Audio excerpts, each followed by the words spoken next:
Welcome to Mysteries of Superstition Mountain. I'm Larry Hedrick, where we bring the past into the present for our future viewers. Today we have another great story by Hank Sheffer. Over the years, I've been really fortunate since I got out here to Apache Junction. I came here early one time to visit, as I'd mentioned one time in one of our stories. And then I came back in the 80s, and I met some really neat people. One particular fellow's name was Papa Jim Fire Eagle, and he was an Indian from Missouri who would come over and visit Apache land, and that's where I met him.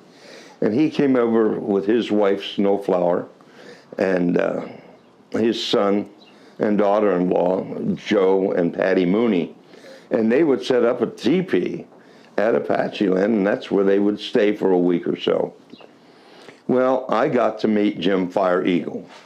And at that time, he was a gentleman, 77 years old or so, long white hair, well, white-gray hair. A very interesting man. And he had talked about tribal things and things that Joe Mooney had done as a young man. And I told him, half puffy-chested and all, and I said, well, my second wife, her name was Whipple. And that was Whipple, as in Lieutenant Whipple, Fort Whipple, Arizona. And I said that back when all the Indians and the white men were fighting, you know. And he looked at me and he kind of laughed and he says, well, you know, it just goes to show you that all them Indians wasn't fighting, was they? Well, that's the way Jim Fire Eagle was. And I knew right then that we were going to be hard, fast buddies. One of the things he wanted to do was he wanted to take some walks into the mountain. Well, the first one that we went for was down in toward Garden Valley off the Second Water Trail. And what was really neat that Jim could do was he could point out things where Indians had set up camps. And he would say, well, right over there, you can see where they were making arrowheads, or they were making this or making that. And I asked him how he could tell, and he says, well, they're dammit piles. Dammit piles. Well, what else would they be? Well, he explained to me that it was just like any of us. If you're doing a craft or something like that, and you're working on it, and you break it, and something, you go, damn it, and you throw it down. Well, they did the same thing. They might be making a pot, or they might have been making an arrow, and they'd break it. I said, damn it, throw it on the ground. Well, you could find these things, and if you knew what to look for, you could go and find arrowheads, you could find pottery shards, and just all sorts of things. Well, we walked around from that, and he showed us all sorts of nifty things of how they'd set up camps. And finally, we meandered on back to camp, back into Apache land. And, of course, Jim drank coffee. When Jim drank coffee, y'all drank coffee. And you could float a spoon in his coffee, but it was pretty stout.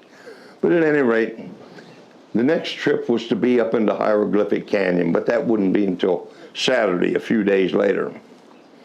Well, come that Saturday, we walked up there, and he was actually showing us what some of these symbols meant. He explained that this whole rock was like a newspaper, and that's why they called them newspaper rocks, where you would see one Indian would say, this is where water was, and the next Indian would say, thank you, or something like that, however they did that stuff. But all these symbols meant something to the Indians. They didn't all point to Jacob Waltz's gold. Sorry, didn't work that way. Now, during this whole transition of things, I had taken my daughter and my son out to meet Joe Mooney and Patty and Jim Fire Eagle and his wife. And my Heather, who was probably 9 or 10 at the time, wound up with a crush on Joe Mooney. Well, I didn't hardly know what to do with that, but Joe was a whole lot cooler about it than I was.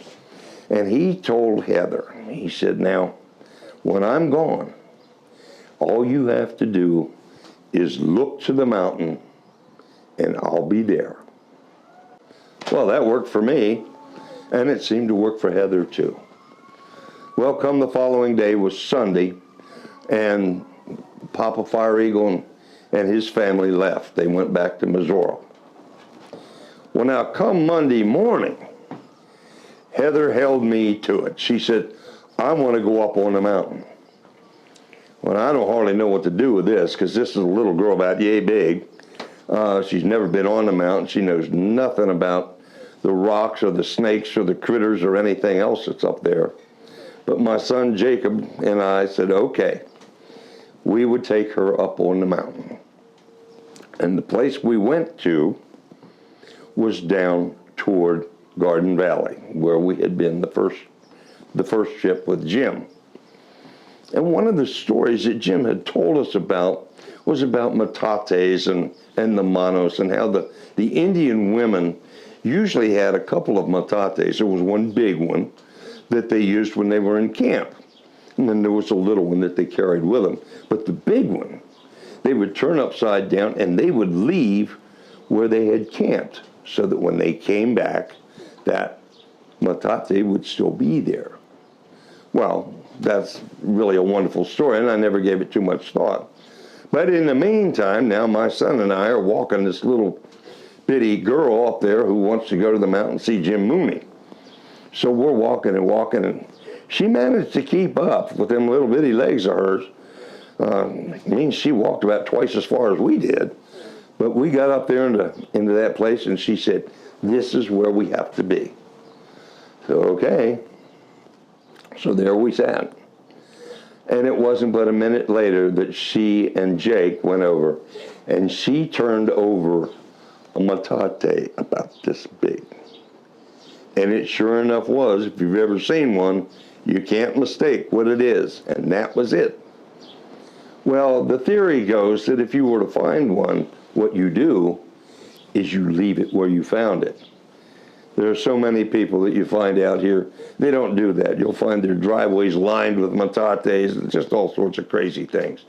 But at any rate, Heather was quite content. She had found hers, and now it was time to go home.